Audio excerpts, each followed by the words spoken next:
আসসালামু আলাইকুম এভরিওয়ান। আজকে আপনাদের সাথে শেয়ার করব দুই রকম বেগুন ভর্তার রেসিপি। আশা করছি আপনাদের কাছে আজকের ভিডিওটি ভালো লাগবে।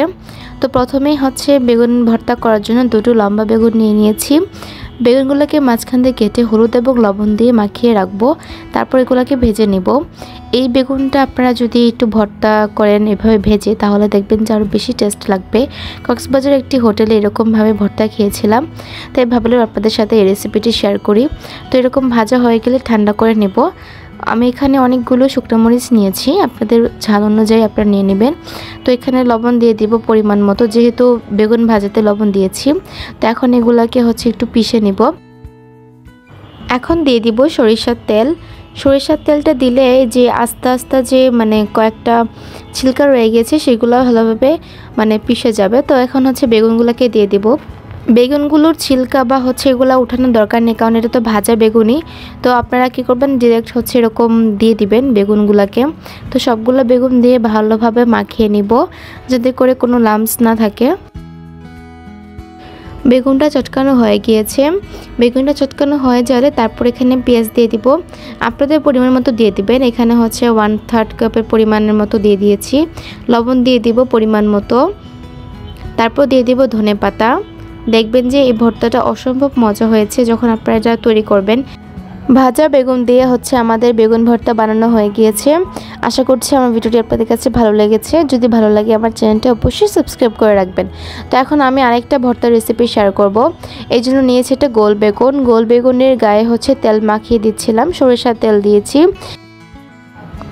তারপর এরকম কিছু একটা দিয়ে এভাবে ছিদ্র করে দিতে হবে, তাহলে ভিতর থেকেও সিদ্ধ হয়ে যাবে। যখন এটা আমরা আগুনে দিব, আমরা এটাকে আগুনে পুড়িয়ে ভর্তা করব আজকে। গ্রাম অঞ্চলে যখন আমরা যাই, তখন যেরকম আগুনে পুড়িয়ে বেগুন ভর্তা করে, ঠিক সেরকমই বেগুন ভর্তাটা করব। তো আমাদের তো আর মাটির চুলা নেই, তো গ্যাসের চুলা এরকম করব। গ্যাসের চুলা এরকম একটা স্ট্যান্ড দিয়ে দিলাম। স্ট্যান্ডের উপর বেগুনটা রেখে তারপর আগুন দিয়ে সময় নিয়ে বেগুনটাকে পুড়িয়ে নিব। এভাবে উল্টে পাল্টে দিলে বেগুনটা খুব সুন্দরভাবে সিদ্ধ হয়ে যাবে ভিতর দিয়ে, এবং টেস্টটাও খুব ভালো আসবে।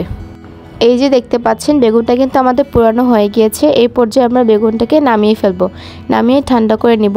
আর এইভাবে বেগুনটাকে আমরা ছিলে নিব, যেখানে পুড়ে গিয়েছে বা পুরোটা এভাবে আমরা ছিলে নিব, যাতে করে ভিতরের অংশটা শুধু আমরা নিতে পারি। এই যে দেখতে পাচ্ছেন আমি এখানে শুধু ভিতরের অংশটুকু নিয়েছি। তারপর শুকনো মরিচ নিয়ে নিব প্রয়োজন মতো, আপনাদের ঝাল অনুযায়ী নিয়ে নেবেন। তো শুকনো মরিচগুলো ভালো করে চটকিয়ে নিচ্ছিলাম। দিয়ে দিব স্বাদ মতো লবণ। 1 মুঠের মতো পেঁয়াজ দিয়ে দিব। কাঁচা পেঁয়াজটা কিন্তু যখন আমরা এভাবে ভর্তা করে খাই, বেগুন ভর্তার সাথে খুবই মজা লাগে। আর এই বেগুন ভর্তাটা যদি কালাই রুটির সাথে খাওয়া হয় তাহলে মজা লাগে, প্লাস গরম গরম ভাতের সাথে খেতেও খুব বেশি মজা লাগে।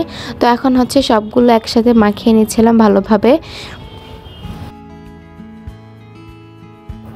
উপর দিয়ে ঘি দিয়ে দিব। আপনারা যারা ঘি খেতে পছন্দ করেন না, তারা সরিষার তেল দিবেন।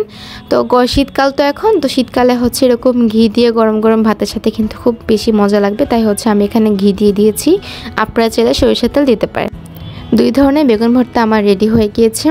আপনাদের যদি আমার ভিডিওটি ভালো লাগে আমার চ্যানেলটি সাবস্ক্রাইব করে দিন। আল্লাহ হাফেজ।